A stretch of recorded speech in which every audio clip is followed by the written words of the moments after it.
మన మహబూబ్నగర్ ఉమ్మడి మహబూబ్నగర్ జిల్లా కేంద్రంలో ఇప్పుడు ఈసారి మూడో విడత ఎన్నికల ప్రక్రియ ప్రారంభమైంది చెప్పుకోవచ్చు. ప్రస్తుతం మన వద్ద మాజీ శాసనసభ్యులు ఆళ్ల వెంకటేశ్వర రెడ్డి గారు ఉన్నారు. వారిని అడిగి తెలుసుకున్నాం. ఇట్లా మీ అంటే ఇప్పుడు ప్రస్తుతం ఉన్న శాసనసభ్యులంతా ఒక ఒక టైప్ ఆఫ్ వార్నింగ్లు అంటే చాలా ఇన్సల్ట్ కావడము, ఏదో కోల్పోయామనే ఫీలింగ్ వస్తుంది. ఎందుకు వస్తుంది? అంటే 2 ఏళ్ల కాలంలో ఏమి చేయలేకపోయినరు. ఇలా ప్రజలు అడిగితే వాళ్ళ కోపం వస్తా ఉంది. నువ్వు పని చేస్తే ఎందుకు కోపం వస్తుంది? ఒక ఎమ్మెల్యే మా ఇంటికి వస్తే గేటు దుబ్బేస్తా మెడబట్టి అనొచ్చా? ఒక ఎమ్మెల్యే నేను చంపుతా గెలవకపోతే, లేకపోతే నేనే చచ్చిపోతా. ఒక ఎమ్మెల్యే మా వాళ్ళని గెలిపియకపోతే సంతకాలు పెట్టను, ఇండ్లు ఇయ్యను, పెన్షన్లు ఇయ్యను, బెదిరియచ్చు. అట్లా ఇప్పుడు బెదిరిస్తే ఎన్ని రోజులు బెదిరిస్తారు? వీటికి 2 ఏళ్ళు అయింది. మీరు ఏమేమి మాటలు చెప్పొచ్చారు 2 ఏళ్ల క్రితం? జిల్లాకి వెళ్ళి రేవంత్ రెడ్డి గారు ఉన్నారు, ముఖ్యమంత్రి ఉంటారు, జిల్లా చాలా సూపర్ గా అభివృద్ధి చెందుతుంది, ఇవన్నీ కదా మాటలు చెప్పింది. ప్రజలు ఎక్స్పెక్ట్ చేసినారు, అందుకే 14లో 12 గెలిపించారు. 2 ఏళ్ల కాలంలో జీరో. ఇవాళ వరకు ఒక్క స్కీమ్, కొత్త స్కీమ్ రాలే.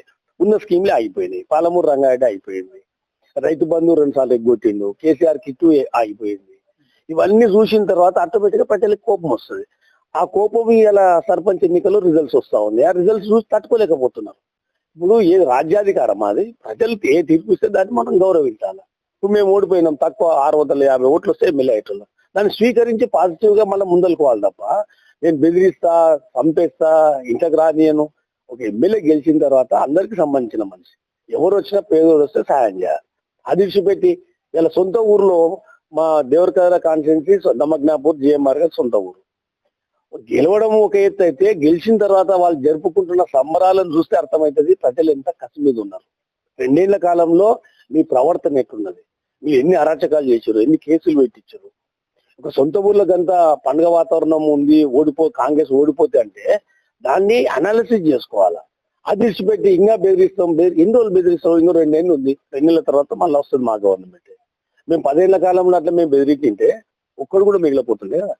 అందుకే ఇప్పటికైనా ఉమ్మడి జిల్లాకు సంబంధించిన ఎమ్మెల్యేలు ఆలోచన చేసుకోవాలి. జిల్లాకు నిజంగా చాలా ఏళ్ల తర్వాత జిల్లాకు ముఖ్యమంత్రి పదవి వచ్చింది. ఆ చరిత్రలో నిలిచిపోయేటట్లు కొన్ని పనులు చేయాలి. ఇవాళ పాలమూరు రంగారెడ్డి ఏంది, కేసీఆర్ గారికి పేరు వస్తుందని 2 ఏళ్ళు అయింది అది పడవ పెట్టి. నిజంగా పనిచేస్తే 6 నెలలు అయిపోతుంది. అది 6 నెలలు అయిపోతే రిజర్వాయర్లకు నీళ్ళు వస్తాయి, గ్రౌండ్ వాటర్ పెడుతుంది, కాలువలు తవ్వుతాయి, రైతులకు నీళ్ళు వస్తాయి, ఆయనకే మంచి పేరు వస్తుంది. అదే ఆయన వచ్చింది కాబట్టి కొంచెం ఫాస్ట్ అయింది. అటువంటిది ఇలా 2 ఏళ్ళు పడవ పడ్డది కదా, ఎంత పంట నష్టపోయినాం. ఇలా రైతులు ఎంత ఇబ్బంది పడుతున్నారు, నా బోనస్ వస్తలేదు, రైతు రుణమాఫీ అయితే సగం మందికి కానీ. అంటే ఏది తీసుకున్న అబద్ధాలు, లేదంటే ఫ్రస్ట్రేషన్, లేదంటే మైక్ పట్టుకుంటే కేసీఆర్ గారే తిట్టడం, గది తప్ప 2 ఏళ్ల కాలంలో ఏమన్నా జరిగిందా జిల్లా? శాసనసభ్యులు కావచ్చు, అటు వనపర్తి కావచ్చు, మిగతా ఇతర ఎమ్మెల్యేలు ఈ రోజు ఓటేసిన వాళ్ళనే చంపేస్తాం అంటుండ్రు. ఓటేసి గెలిపించిన వాళ్ళని చంపేస్తారు, లేకపోతే నేనే చచ్చిపోతా. ఎందుకు ఈ వాక్యాలు ఎందుకు వస్తున్నాయి? అంటే నమ్మకం కోల్పోయి, వాళ్ళ మీద వాళ్ళ సొంతంగా నమ్మకం కోల్పోయి, ప్రజల విశ్వాసం కోల్పోయినప్పుడు ఫ్రస్ట్రేషన్ వస్తా ఉంది. ఇప్పుడు చంపేస్తా అనే వర్డ్ ఎట్లా వస్తుంది ఒక ఎమ్మెల్యే నోట్లకి వెళ్ళి? ఇప్పుడు వేరే రాష్ట్రాల్లో చూస్తున్నాం, ఫ్యాక్షనిజం తోటి ఉన్న రాష్ట్రాలు. మనది అంటే అటువంటి రాష్ట్రం కాదు తెలంగాణ. ప్రశాంతంగా ఇలా మా ఊర్లో వచ్చారు, ఎంత ప్రశాంతంగా నడుస్తుంది, ఎక్కడ లొల్లి ఉండదు. ఎవరికి నచ్చినట్టు వాళ్ళు ఓట్లు వేసుకోవాలా. ఆ ఫ్రీడమ్ ఇవ్వాలి తప్ప నువ్వు బెదిరిస్తే ఓటు వేస్తాం అనేది లేదు. ఇలా మొన్న మా దగ్గర దబగ్నాపూర్లో 2 పోలీసు వ్యాన్లు పెట్టుకొని బెదిరిస్తే ఏమైంది? ప్రజలు తిరగబడ్డ రోజు ఎవడు ఏమి చేయలేడు. ఇలా ఎమ్మెల్యేలు కూడా అంత ఫ్రస్ట్రేషన్ ఎందుకు వస్తారో అర్థమైతే లేదు. చంపుతాము, లేదా చచ్చిపోతాం, లేదా మేడ బయట దొబ్బుతాం. అరే రియలైజ్ కావాలి, వాళ్ళు ఆలోచన చేసుకోవాలి. ఎందుకు ఈ ప్రజల్లో ఈ నెగిటివ్ వస్తుంది? కారణం ఏంది? 2 ఏళ్ల కాలం అయింది, నువ్వు ఏది చేయలేదు కాబట్టి. 2 ఏళ్ల కాలం అయింది, ఏ డెవలప్మెంట్ లేదు. రియల్ ఎస్టేట్ పడిపోయింది, రైతులు ఇబ్బంది, యువకులు ఇబ్బంది, ఉద్యోగస్తులు ఇబ్బంది. ఏ వర్గం అన్న సంతోషంగా ఉన్నా? 2 ఏళ్ల కాలం అయింది, ఏ వర్గం సంతోషంగా లేదు. అందుకే వాళ్ళు ఊర్లోకి పోయినప్పుడు ప్రశ్నిస్తా ఉన్నారు. ఇంకా ఇయ్యాలటికి పోలీసు వాళ్ళని పెట్టుకొని ఊర్లోకి తిరుగుతున్నారు. ఆ పోలీసు లేకుండా ఊర్లోకి పోమని ఇంకా ప్రజల తిరుగుబాటు ఎట్లుంటది? దాన్ని తట్టుకోలేరు వాళ్ళు. అంతే తప్ప బెదిరిస్తే బెదరడానికి ప్రజలు ఎప్పుడు ఉండరు. మూడో దఫా ఏ విధంగా ఉండబోతుంది? రాబోయే ఏదైతే ఇంకా వారం రోజుల్లో ఎంపీటీసీ, జెడ్పీటీసీ నోటిఫికేషన్ కూడా వచ్చే అవకాశం ఏ విధంగా ఉండబోతుంది రాబోయే రోజుల్లో? ప్రజలకు అర్థమైందన్న, 10 ఏళ్ల కేసీఆర్ గారి పాలన చూసారు, 2 ఏళ్ల కాంగ్రెస్ పాలన చూసారు. ప్రజలకు అర్థమైపోయింది, అరే ఏం కోల్పోయినాం, కేసీఆర్ గారిని మనం ఈ ప్రభుత్వాన్ని కోల్పోయినాం అనేది అర్థమైంది. 3వ విడతలు కూడా బ్రహ్మాండమైన రిజల్ట్స్ ఉంటాయి. ఇలా మీరు చూడండి, దేవరకయ్య కానీ, జడ్చెల్ల కానీ, సార్నగర్ కానీ ఎమ్మెల్యే సొంత గ్రామాల్లో కాంగ్రెస్ ఓడిపోతుందంటే నువ్వు దాన్ని బట్టి అర్థం చేసుకోవచ్చు. ఈ మూడో విడతలు కూడా బ్రహ్మాండంగా బీఆర్ఎస్ పార్టీ బలపరిచిన అభ్యర్థులు గెలుస్తారు. రేపు రాబోయే లోకల్ బాడీ ఎంపీటీసీ జెడ్పీటీసీలో కూడా బ్రహ్మాండమైన రిజల్ట్. కేసీఆర్ కూడా ఈ మధ్య కాలంలో బయటకు వచ్చే అవకాశం ఉంది, జనాల్లో మధ్యలో కలిసిపోయే అవకాశం ఉంది.